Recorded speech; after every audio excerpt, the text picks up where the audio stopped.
study is supported by a $3 million grant from the National Institute of Health.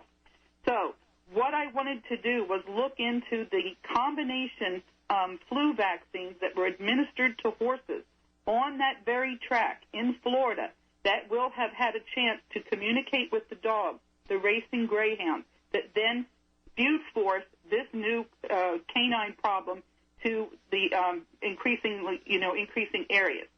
The H7 serotype is in some of the equine flu vaccines that are administered. And guess who owns that intellectual property for the vaccine, which now mixes the H7 and the H3N1 together? It is none less than the United Nations. And the organization I had listed wrong, it's called WIPO, the World Intellectual Property Organization. So all of these alphabet soup groups, the UN is actually the holder of the intellectual property on the gene sequences of what get put into these vaccinations. And the World Health Organization has obviously already been set up to take over control of these countries, which I didn't know until, Jane produced that information. But this is how it will go down. They are utilizing animals with their intimate relationships with human beings to be able to help foster the development of a pandemic virus.